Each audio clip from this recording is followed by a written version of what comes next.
All right. Well, welcome everyone. I think we're going to go ahead and get started here. Thank you for joining us today. Excited for a really nice discussion today with Trevor, who I'll have introduce himself in just a minute. Just to get started here, I'm going to share my screen, and hopefully you all can see that here in just a moment. So if I could ask to please have that be shown, that'd be great. And as we get started here, this is for those who have joined us in the past, another one of our webinar series in the Codibly Technology and Renewables series. This week we're joined by Leap, which is a leading aggregator and VPP platform provider. I'll have Trevor share a lot more about what they do and what some of their insights are in the market as part of this conversation. And just as we get started here, we'll do a quick introduction to get started. I'll give a quick presentation in terms of a couple lessons learned that Codibly has from this space that I think are relevant to today's discussion. Then I'll turn it over to Trevor to talk a little bit more about Leap's perspective, who they are, what they do, and what are some of the things they're thinking about in this space. And then we'll open it up and try to save as much time as possible at the end for Q&A. So for those who've not been on one of these webinars with Codibly before, within the LinkedIn page where you've joined, you should see I actually just posted a few seconds ago a message in the comments section as part of that webinar that will allow you to post your questions directly there. We'll be monitoring that comments section actively throughout the session, so we'll be able to answer your questions in real time as we get to the Q&A section in the second half of the webinar. So please let us know as you do have questions, and we definitely welcome them. Just a couple quick housekeeping notes before we get started. This webinar is being recorded. The slides and the recording from today will be available. So please reach out to us if you'd like to see those slides. The recording will be on our website after the webinar. And like I mentioned, the Q&A feature is very much available and encouraged. So please do post your questions and thoughts throughout the webinar.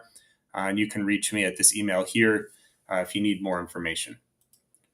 So without further ado, I'd like to turn it over to Trevor. Trevor, if you'd like to start by introducing yourself, that'd be great. Happy to. Thanks, Spencer, and thanks everyone for joining. I'm Trevor McManamon. I'm the head of market development and regulatory affairs with Leap. I've been with Leap for almost 4 years now, and my role is kind of two-faceted. One is focused on our marketing and program expansion efforts, and then the second aspect is our regulatory efforts across the U.S. Prior to Leap, I worked for PA Consulting for 7 years doing wholesale electricity market forecasts, supporting M&A processes across primarily North America, but a little bit even beyond North America as well. And happy to be here. Great. And I think those who've joined in the past have met me, so I'll briefly introduce myself for those that haven't. My name is Spencer. I actually worked with Trevor for a number of years at PA Consulting as well in a past life. So good to be reconnected in a different way today. Since leaving PA in 2021, I've taken on a leadership role leading the US for Codibly, which is a leading IT services firm, really working deeply within this demand response aggregation space from the technical perspective. So excited to be having this conversation and looking forward to today's discussion.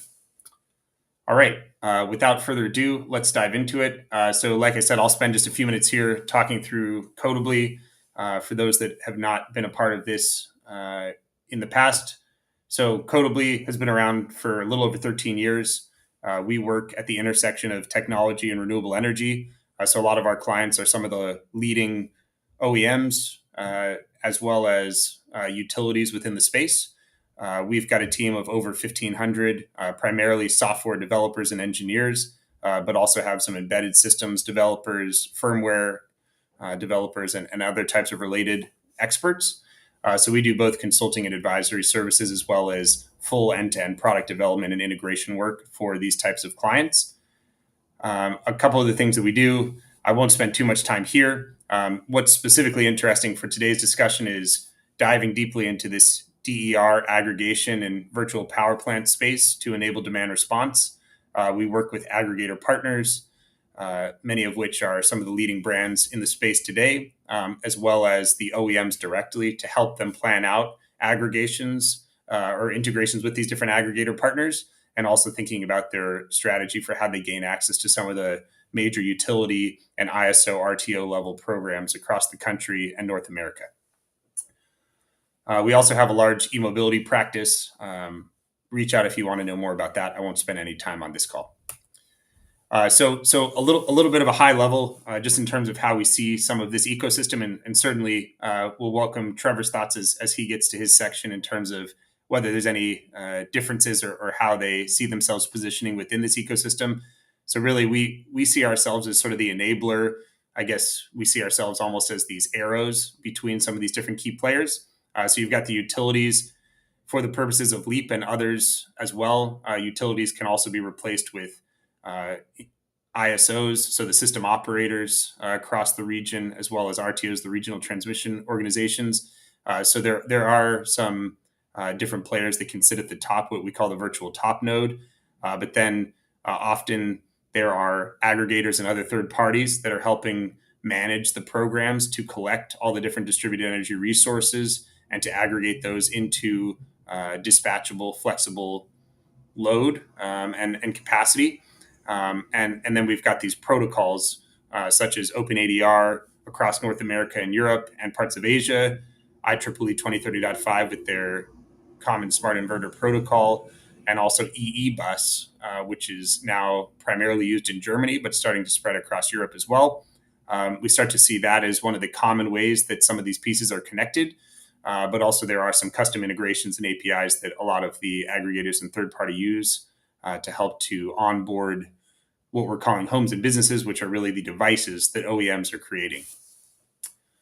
So Codibly, I guess, acts as the connective tissue, helping to both plan out those integrations and also implement the protocols between all these different actors. So maybe the last slide or two here on the Codibly side, where we see ourselves fitting is as the technical integrator of choice. So we work with a lot of these leading aggregators in the market and also with OEMs directly to help think out and plan out and devise the development plan for these integrations, both in terms of specific integrations, if they come to us saying we want to integrate with aggregator X, or if they say we want to build a broader aggregation strategy to gain access to many different markets across North America. We can help with both, and then we'll actually build the necessary components on the technical side or deploy some of our pre-built accelerators to do that in a more accelerated fashion.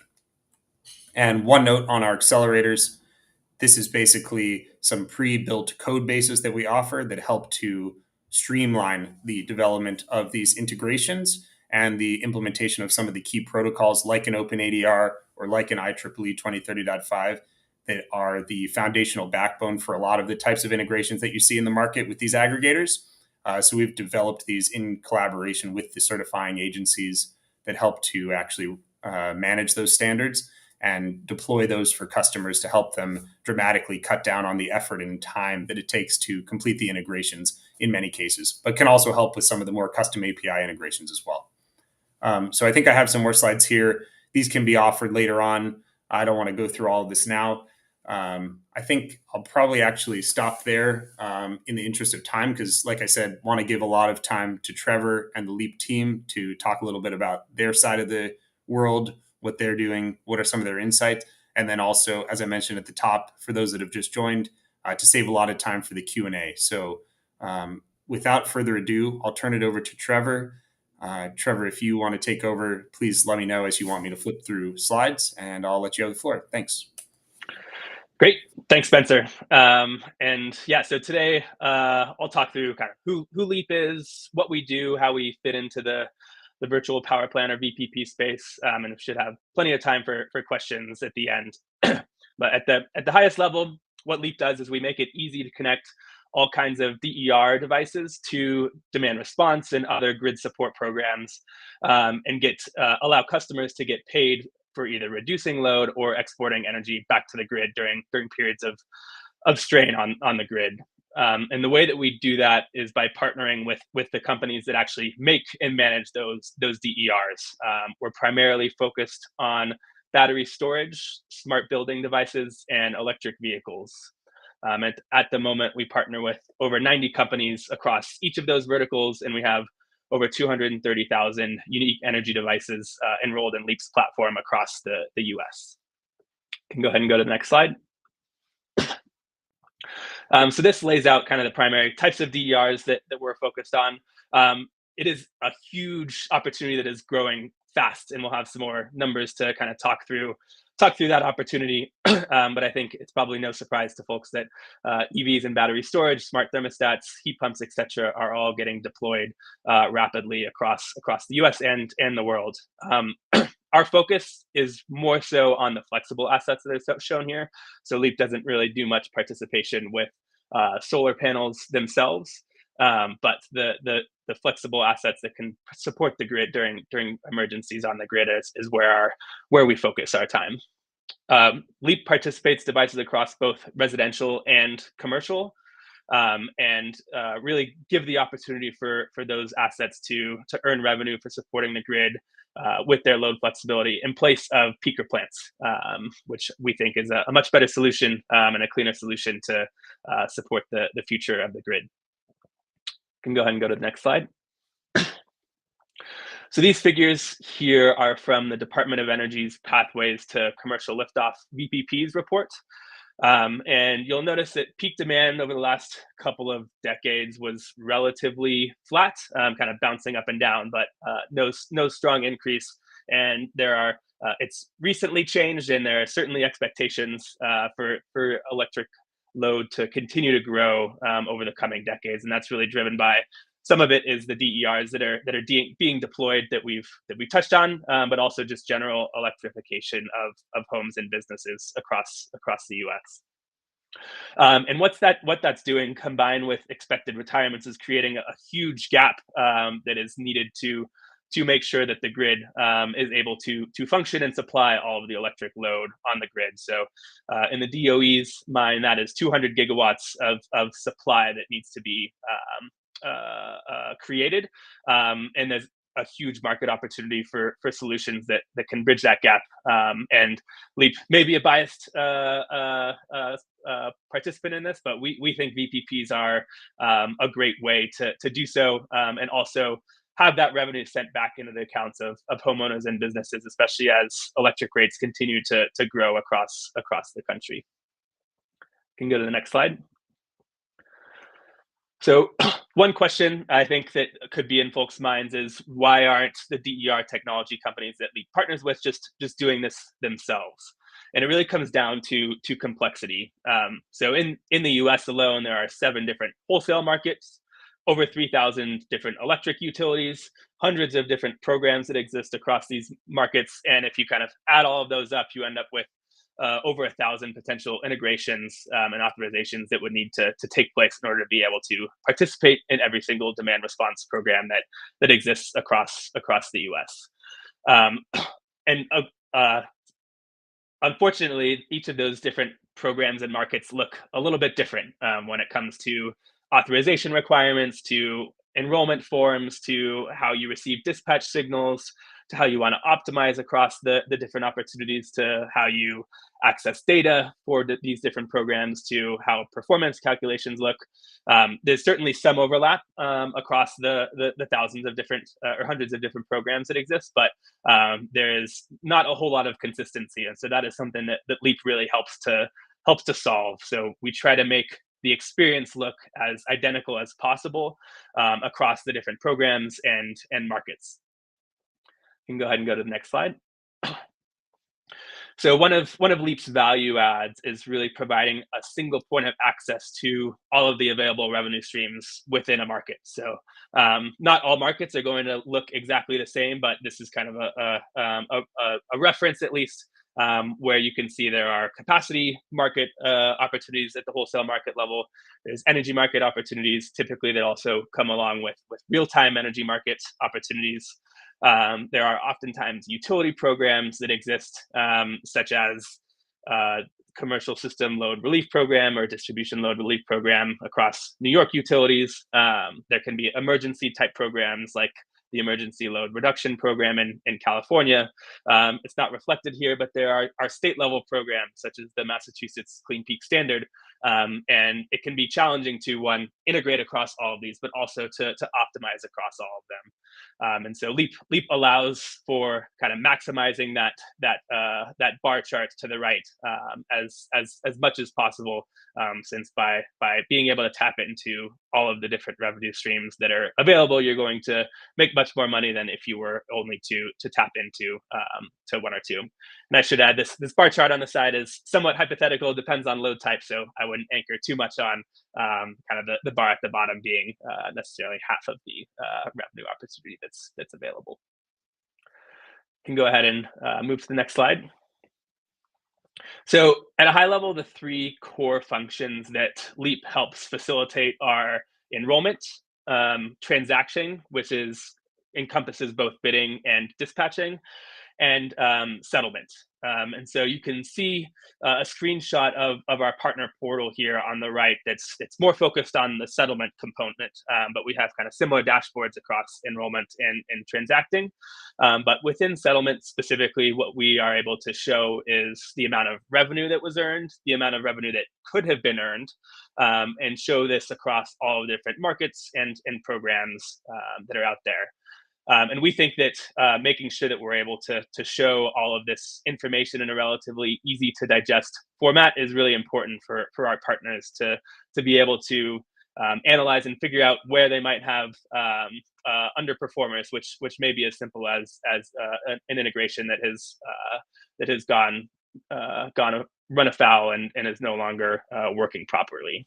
So our partners are able to kind of see this overarching view, and then they can also click in onto individual meters or filter across different groups as they see fit to be able to understand how their assets are performing. And then we work with our partners to try and improve that performance via different strategies. You can go to the next slide. So I touched on this earlier, but the three main verticals that we are focused on are electric vehicles, battery storage, and smart buildings and devices. Within the electric vehicles space, we work with both EV manufacturers themselves, charging solution providers, fleet operators. So we kind of run the whole spectrum of companies that are working in the electric vehicle space.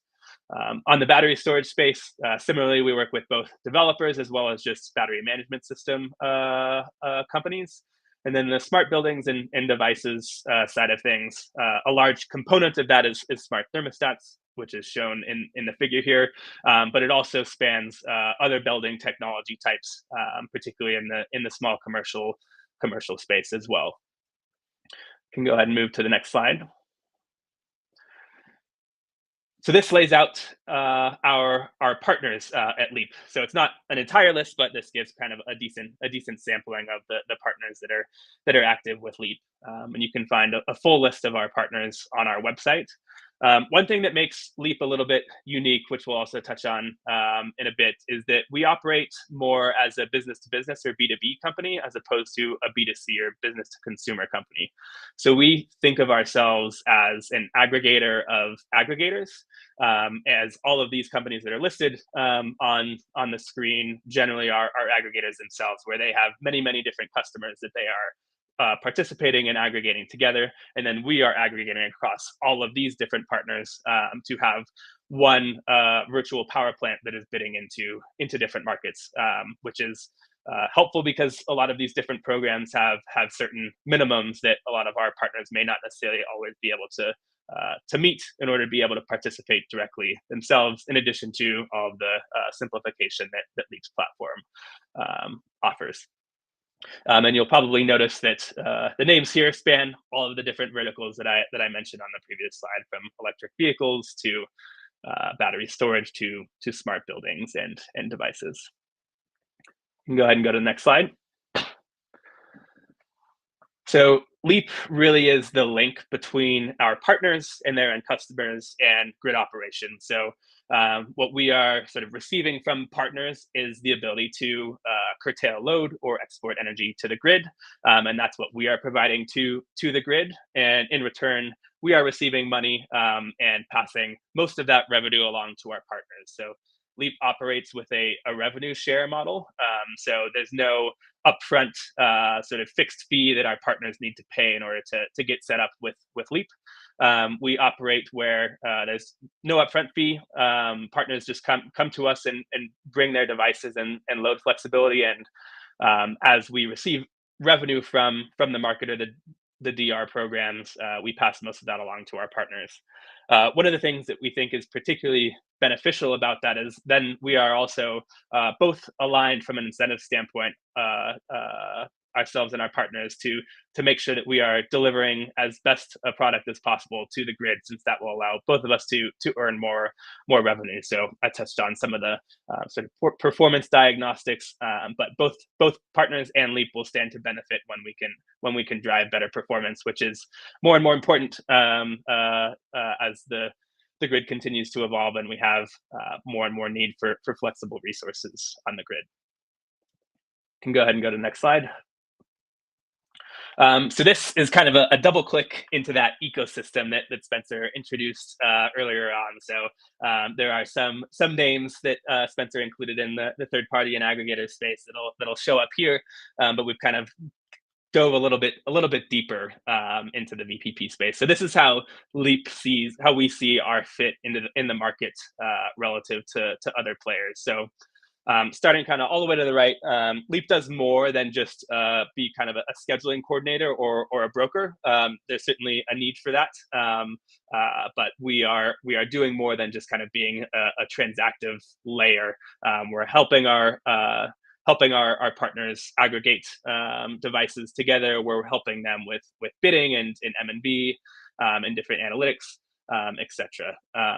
Similarly, we're not in the equipment space or the hardware game. So we don't require any hardware to be installed on site, and we lean on our partners to be those hardware players to have devices that we can actually access and provide to the grid. Similarly, we're not trying to run demand response programs on behalf of utilities like the DERMS entities that are listed here. So we are partnering with many of these companies in various different areas, whether it's exactly what's listed here or other areas. So we work with many of these entities, but we kind of try to focus on our sweet spot, signified via the fully enclosed circles in our column. And I touched on this earlier, but we don't have any direct end customer interaction. So I think that's one of the things that distinguishes us a bit from the other demand response aggregators in this space. NLX, Voltus, C-Power, and Response is a partner of ours, and then Renew Home as well. So we are kind of, just to reemphasize, we are an aggregator of aggregators versus interacting directly with end customers ourselves. And the other, I would say, slight distinction relative to some of the DR aggregators that have been around for decades, like NLX and C-Power, is that focus that Leap has on smaller assets, so the residential and small commercial space. I do believe those entities work in that space, but I think that's they also spend a lot of their time and have many megawatts from the larger C&I space, whereas Leap is really focused on the smaller customers that haven't been served as much to date, and is a fast-growing opportunity. We didn't see nearly the level of batteries deployed even 5 years ago that we do now, or that we are going to see in the coming years. Can go ahead and go to the next slide.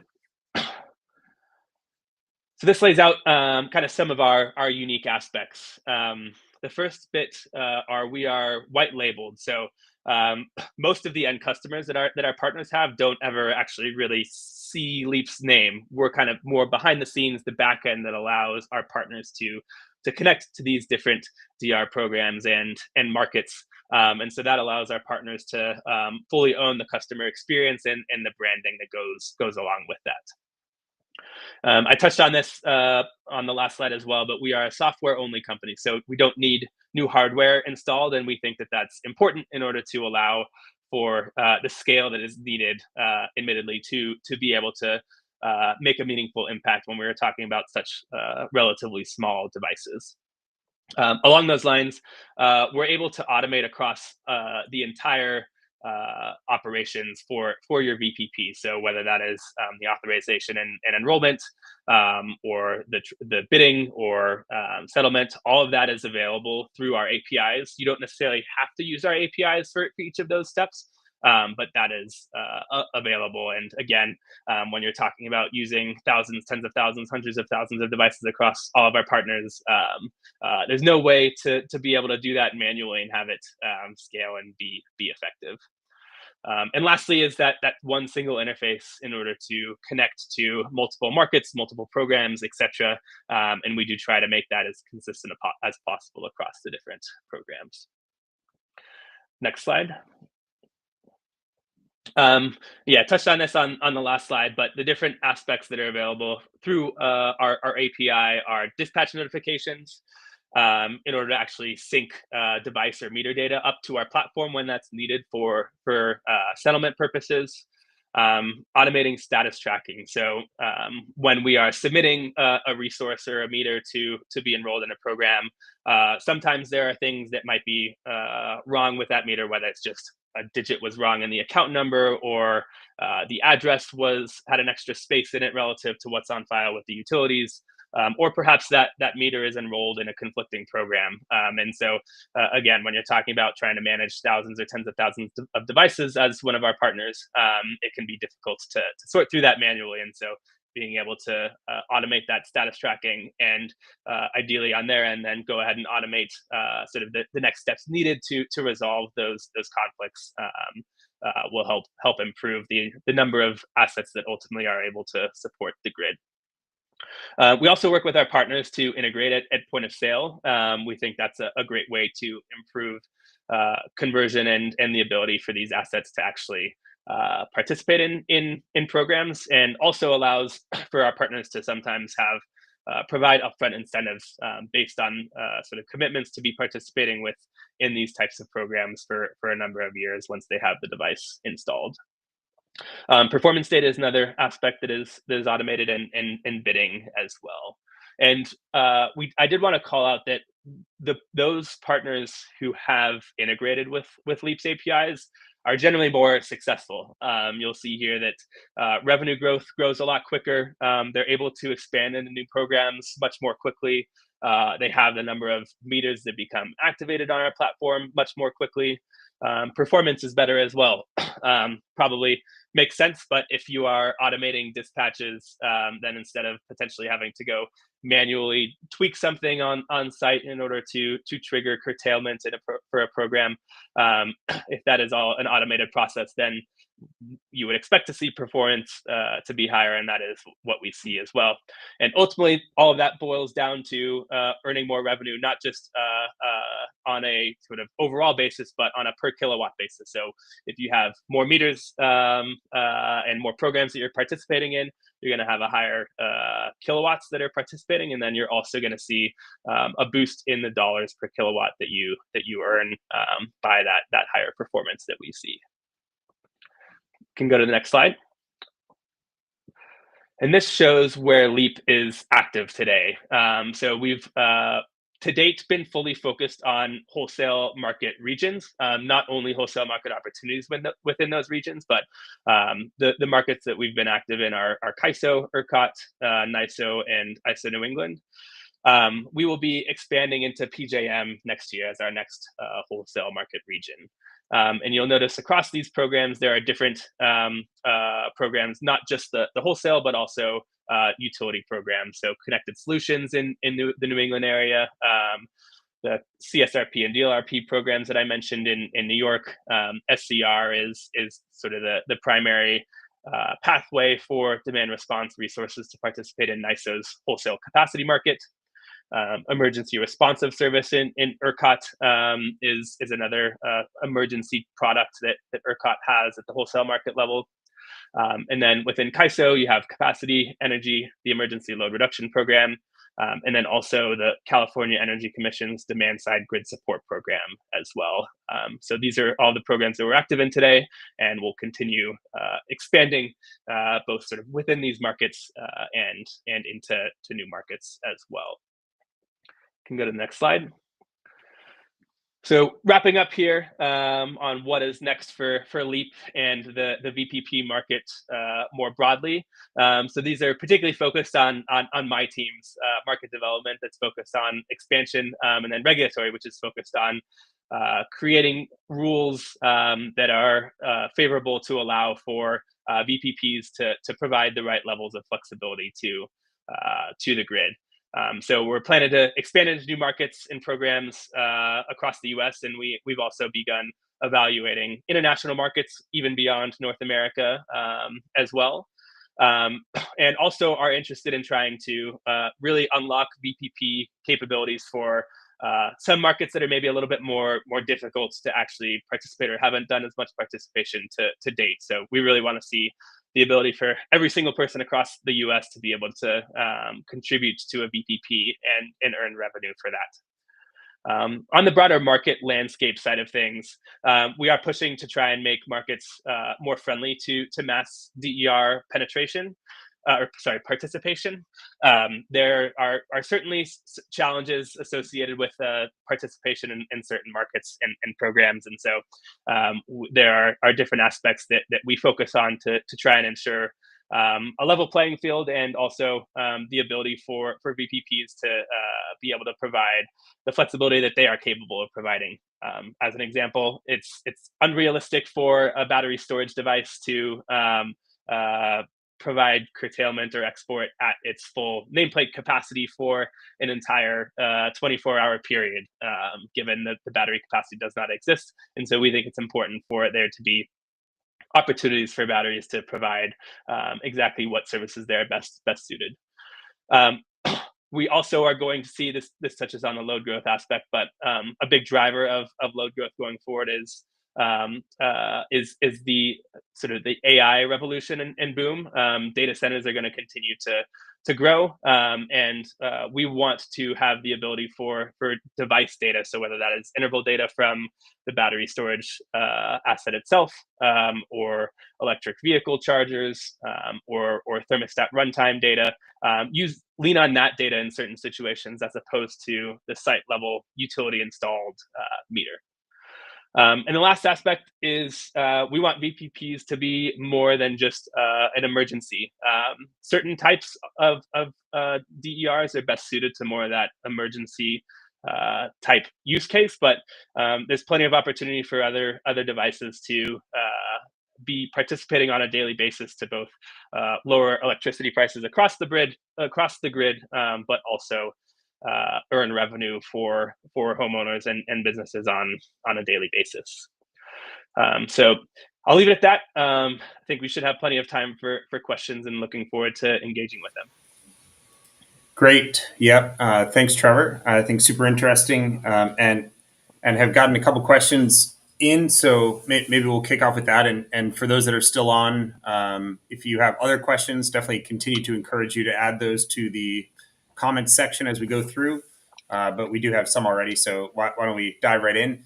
First one was actually, Trevor, around, with some of the changes that you were talking about, more on the I guess a little bit on the policy side and the incentive side. So something that we've been thinking a lot about has been with the presidential election, some of the impacts that you anticipate seeing, both in terms of investments as well as incentives, and the types of programs that Leap helps to manage and coordinate between some of the different asset types that you've mentioned. I guess at a high level, what you think the impacts of the presidential election will be, and how you guys are trying to make the most of those impacts. Yeah, great question. Definitely top of mind these days. So at the highest level, I would say we are not overly concerned about the impact that the change in the White House is going to have a drastic negative impact on the VPP space. I'll kind of touch on a few different aspects of that. So the first is in terms of continued renewable deployment, and which is going to have more intermittency on the grid and require flexible resources like VPPs. The ITC for renewables generally has bipartisan support. It was extended a few times during Trump's last term, so we're not too worried about that. About the ITC going away, so we expect renewable development to continue to proceed as it has been. There could actually even be some tailwinds associated with reduced permitting requirements when it comes to things like data centers being developed across the U.S. So we could actually see even stronger load growth than we were perhaps otherwise expecting. Within kind of more directly the VPP space itself, most of these wholesale markets and utility demand response programs and state programs are relatively insulated from the White House itself. The primary way that the wholesale markets would be affected is through FERC, which is currently a Democratic majority. We are hoping that it will remain a Democratic majority through 2026 if all the current commissioners maintain their seats through their term, which is their choice. President-elect Trump is not able to remove somebody before their term expires. So we are hoping that kind of over the next year and a half at least, there's no real changes actually to FERC and their ability to impact the way that the wholesale markets are operating. We do expect there's going to be kind of a stronger emphasis on reliability under the new administration, and so we think one of the things that's important for VPPs in particular to really focus on is performance. Make sure that we can reliably deliver consistent performance in order to be that solution to the grid flexibility needs. But in general, the kind of state programs, utility DR programs, those are sort of fully insulated from the federal administration. And we've seen in the past where sometimes those types of programs are actually reinforced or kicked off from the start when the administration changes to a Republican majority, and just given the concerns about whether that will actually fully support the energy transition as we would like to see it, Leap, at least. Got it. Yeah, yeah. I think that's all really interesting. And one other thing I'll point out, just in terms of incentives, is I know like I mentioned, a large part of our business is e-mobility related. So we've certainly seen a gradual decline in the growth of the EV market, and we anticipate a potential headwind there being the repeal of the EV tax credit with the new administration. That may also lead to a either slowing of the growth rate, probably is the realistic way to think about it. Certainly not deceleration, but definitely slowing down of that incremental growth. That's one area I would also add on there, that may have some impacts in terms of some of the devices related to EV charging that Leap or others would be thinking to integrate. Okay, Yep. great. Let's see, and then another question. I guess wanted to understand, Trevor, if you could maybe I think you sort of touched on this already, but there was maybe a little bit of interest in recommunicating when you're talking about partners. I guess how I was looking at your slide, you've got some of the folks that you were categorizing as DERMS providers, like an Energy Hub or a GE Vernova or an Uplight AutoGrid, folks like that, as well as you mentioned you don't directly work with the devices. So I guess within the partner ecosystem, can you talk about a little bit more about how you actually partner with those types of providers? And what are some of the common challenges or ways that you guys work with them that work most effectively? Yeah, absolutely. So, yeah, I would say the partnerships are kind of multifaceted, oftentimes kind of twofold that we'll have with those types of entities. So one of them is just by simply participating in their programs.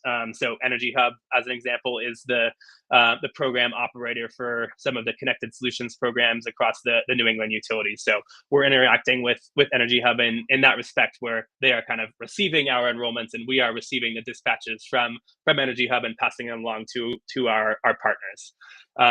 We also will see in certain situations where Energy Hub is more of that kind of traditional aggregator, where they have access to many end customers themselves, and they are more of a traditional partner in that context, where they are bringing those devices to Leap's platform, and Leap is participating them in a wholesale market, as an example, where that might not necessarily be Energy Hub's focus or expertise. So we work with these types of companies in multiple different ways to just maximize kind of the opportunities that are available for everyone. Okay, great. And just to reiterate for the question that was asked, so you don't ever integrate then directly with the device like the OEMs, but rather with you're the aggregator of aggregators, I guess. I know you used that word before. I just want to make sure. Yep, exactly. Yeah. So our partners are our traditional partners, at least, are all going to have control of that device itself. That's kind of one of the key aspects. And so we will send a signal that says to our partners, hey, like this specific device needs to discharge from 4 p.m. to 6 p.m. Tomorrow, and then our partners translate that signal into actually controls at the battery storage device in that example, at the end customer site. Got it. Great. Okay, cool. And another question in terms of the model that you guys have, since it sits a little bit uniquely and also targeting some of the ISO level markets and participation there. Curious in terms of how this model scales to other markets outside of the U.S. I guess in my head I'm thinking more like Canada or Europe, but also curious just like generally. Given some of the differences in those markets, how well that translates, and if there would be any growth plans from Leap to go into any of those markets in the future. Yeah, great question. So I would say that market structures look different. They look different within the US as well. So we're kind of used to having to manage different types of market structures across the markets that we're already active in. I would say in general, North American markets, Canadian markets have relatively similar structures to some of the US markets. Not exactly identical, but similar enough that we wouldn't be too concerned about adapting our software platform to those. And in general, Europe is probably, I think, one of the more different structures, just with the distribution system operators, DSO systems, or marketplaces that exist over there. The way that our platform is set up, we wouldn't expect too many challenges with translating it over there. Like, you're going to have to enroll the asset, you're going to have to make bids, you're going to have to settle with the market.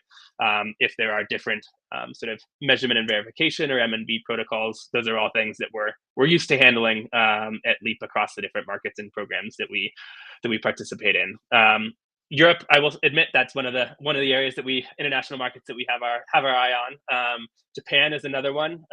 There would certainly be some language translation challenges there that we need to sort through on our platform, but nothing that I think is too impossible for our engineering team to overcome.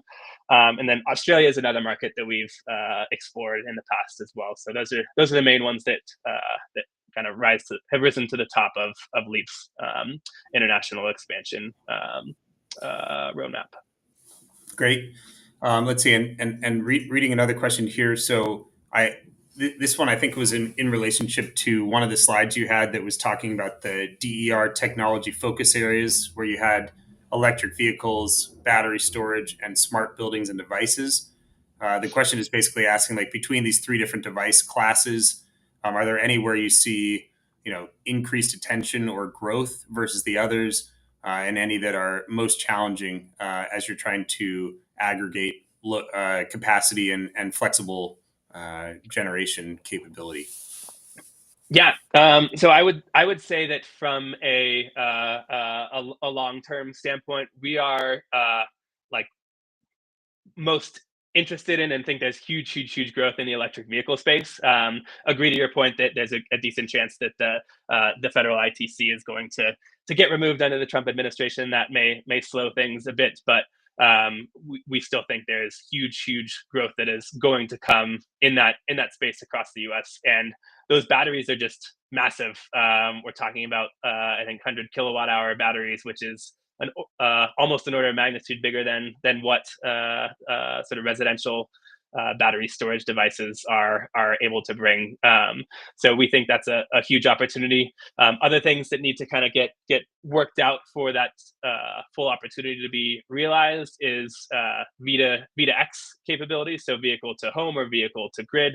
That's not necessarily something that is very prevalent at the moment. I think it's a mixture of both the hardware itself being capable of doing that, but also the utilities on the interconnection side of things, them being comfortable with receiving exports back to the grid from potentially millions of different electric vehicles across the U.S. So those are, I think, a couple of the barriers or challenges that need to be worked through, but electric vehicles are going to continue to be deployed. The other aspect that I'd add is to date, I think a lot of the electric vehicle charging load has been managed primarily via time of use rates. So kind of just shifting it out of the peak period.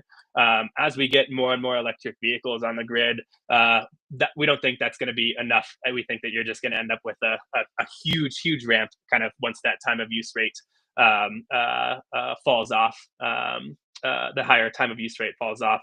And so we think it's going to be important to be able to more dynamically respond to events. And we think electric vehicles are going to be a great opportunity to provide that flexibility to the grid. Okay, great. Yeah, and I've got about two more questions here that have come in. So to anyone who's still on, if there's any other questions you want us to get to, this will probably take us about 5 minutes to get through these. So we'll stop if we don't have any more, but certainly encourage. We've got 15 more minutes. If you do have any other questions, feel free to drop them. This one, I'm trying to interpret it. It's a little bit vague, basically asking about AI, and I think there was a part where you said. I believe it's in the last slide. Maybe I can go back to that actually here. I'm guessing this is what it's in reference to around the new AI-based VPP services. It's basically asking like if you can double click into that a little bit around what you guys are thinking and what Leap is specifically thinking about when it comes to AI and infusing that into their offering. Yeah, great question. I would say probably two main areas that I will highlight. One is from a bidding standpoint. So using AI tools to be able to better inform what bid prices we should be submitting into the market. So oftentimes our partners will come to us and say, Leap, you figure out what price you should bid our assets into the market. Like we want to dispatch 1 time a month, 3 times a month, every day, something like that. And that's on us to figure out. Some of our partners are plenty sophisticated enough to just kind of submit those bids on as they see fit with specific prices, and they can vary those as they see fit. But we kind of accommodate any of those different levels of direct engagement. And so one area would be using AI to better inform what bid prices we want to be actually submitting to the market on behalf of our partners. The other aspect that I would add is performance.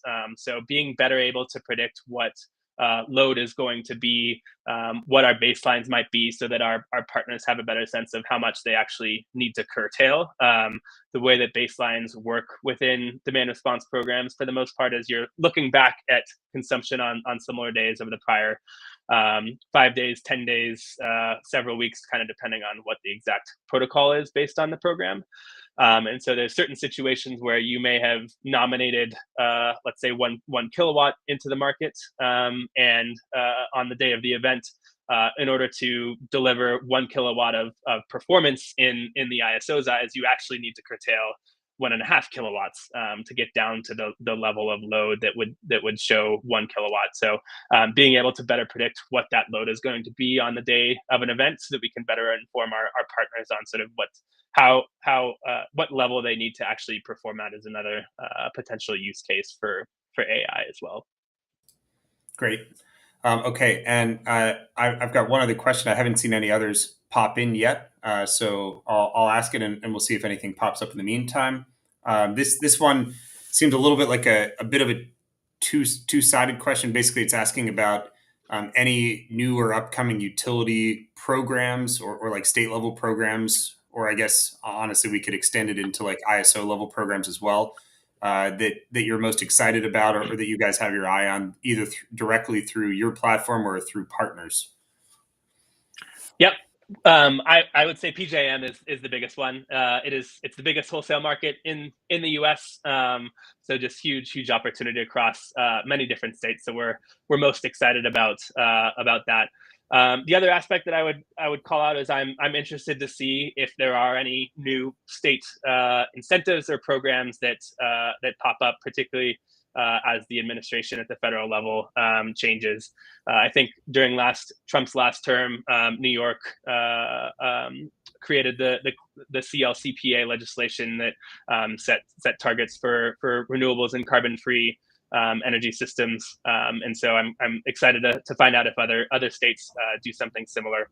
We're also kind of one more concrete aspect that we're directly engaged in on the regulatory side is New York has a grid of the future proceeding that their Department of Public Service has initiated this year, and we're excited to sort of see how that plays out, since we think there are some tweaks that could be made to the New York landscape that would really improve the way that VPPs are able to support the grid.